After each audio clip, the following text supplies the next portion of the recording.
اس shirt پر لکھے گئے اگرچہ یہ چند الفاظ ہی ہیں، لیکن یہ ایک ایسی عورت کی کہانی بیان کرتی ہے جو گھریلو تشدد کی شکار ہوئی ہے۔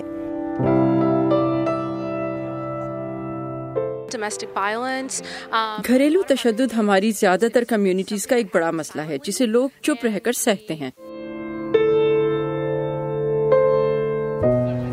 قطار در قطار یہ شرٹس ہر سال منعقد ہونے والے ایک پروجیکٹ کا حصہ ہیں جس کا نام ہے کلوتھس لائن۔ اس کا مقصد گھریلو تشدد کے بارے میں شعور پھیلانا ہے۔ یہ ایک ایسا طریقہ ہے جس کے لیے کسی کو اپنی آواز استعمال کرنے کی ضرورت نہیں۔ گھریلو تشدد کے شکار افراد اپنے جذبات اور احساسات کا اظہار ٹی شرٹس پر آرٹ کے ذریعے دکھا سکتے ہیں اور راہ چلتے لوگ اسے دیکھ سکتے ہیں۔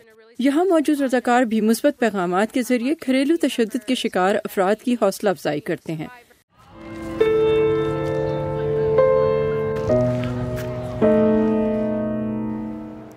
گھریلو تشدد کے خلاف آواز اٹھانے والوں نے 1990 میں کلوتھس لائن پروجیکٹ کا آغاز کیا۔ اب تک اس پروجیکٹ کے ذریعے امریکہ بھر میں اس طرح کی ہزاروں نمائشیں منعقد کی جا چکی ہیں۔ ان میں مائی سسٹر پلیس آرگنائزیشن بھی شامل ہے جو گزشتہ 40 سالوں سے گھریلو تشدد کے خاتمے اور اس کے شکار افراد کو بااختیار بنانے کے لیے کام کرتی ہے۔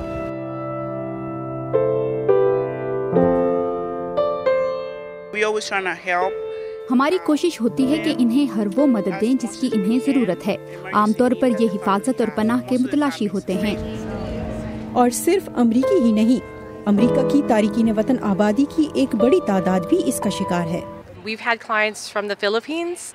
ہمارے پاس فلپینز، سعودی عرب، جنوبی افریقہ اور گوئٹمالا اور دیگر کئی قومیتوں کی خواتین آتی ہیں جو عام طور پر گھریلو تشدد کی وجہ سے سیاسی پناہ کی متلاشی ہوتی ہیں۔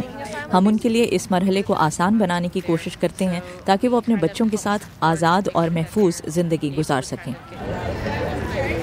ادارے کا کہنا ہے کہ گھریلو تشدد کے زیادہ تر کیسز رپورٹ نہیں کیے جاتے، لیکن بہت سے لوگ ہیں جو اپنی کہانیاں بیان کرنا چاہتے ہیں تاکہ کسی اور کے ساتھ ایسا نہ ہو، اور یہ پروجیکٹ ایسا ہی ایک موقع ہے۔ نیلوفر مغل، اردو VOA، واشنگٹن۔